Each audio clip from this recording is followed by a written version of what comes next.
মৃগী বেমাৰত আক্ৰান্ত হৈ মৃত্যু নে এয়া পৰিকল্পিত হত্যাকাণ্ড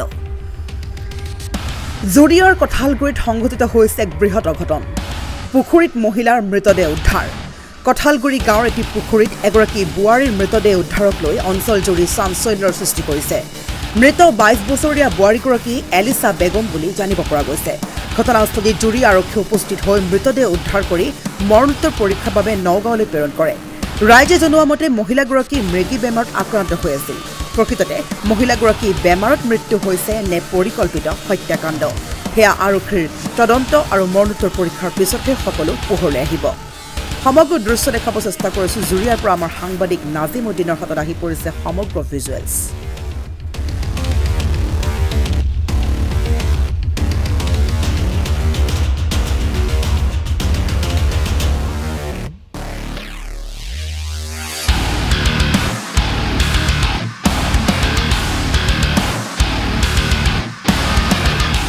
আমি মানে খবৰ পাইছো 4টা বজাত মানে মৃত্যু হৈছে বুলি আগতে মানে কিবা এটা বেমাৰ আছিল কি বেমাৰ আছিল মিৰ্কি বেমাৰ বুলি কয়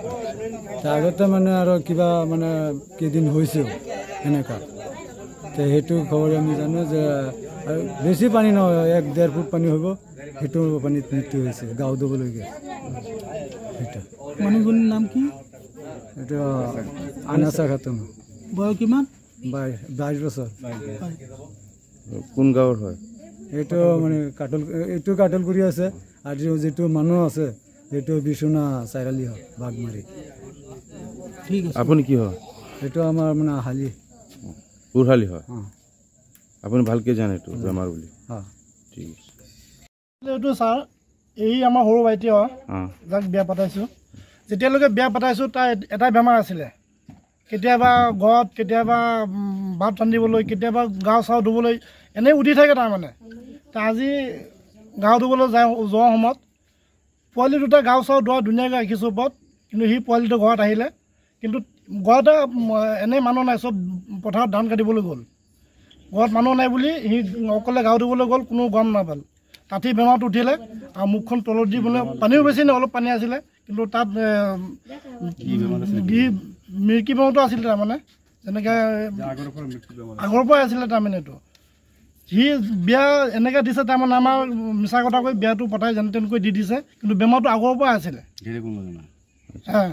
এইখিনি যিখিনি জানো চাই এইখিনি মই কৈছোঁ আজি বেমাৰ গাঁও ধুবলৈ যোৱা সময়ত পানীত পৰি বেমাৰ উঠাৰ কাৰণে মৰিছে মানুহজনৰ নাম কি আলেছা বেগম বুলি কয় বয়স কিমান হ'ব বয়স 20-25 বছৰ ওপৰত হ'ব 22-23 এনেকৈ হ'ব আৰু 23 বছৰ ল'ৰা ছোৱালী এতিয়া এটা ছোৱালী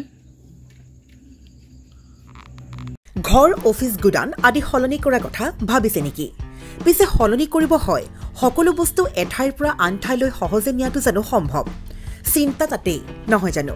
কেৱল ঘৰ অফিচে নহয় ডাঙৰ ডাঙৰ মেচিন বাইক ডাঙৰ ডাঙৰ গাড়ীকে ধৰি সকলো বস্তু পিছে এতিয়া আৰু চিন্তাৰ কোনো কাৰণ নাই আপোনাৰ এটা মাথো ফোন কলতে সমাধান হৈ পৰিব এনেসমূহ সমস্যা আপোনাৰ কাষত আংকুশ কাৰ্গো পেকাৰ্ছ এণ্ড মুভাৰ্ছ সমগ্ৰ ভাৰততে প্ৰভাইড কৰে ডোৰ টু ডোৰ ছাৰ্ভিচ গতিকে দেৰি কিহৰ এতিয়া যোগাযোগ কৰক 9957630102 অথবা 9546214823 নম্বৰত লগতে ঠিকনা ফটাহিল আমবাৰী নিয়াৰ অনাথ আশ্ৰম আমবাৰী থানা গুৱাহাটী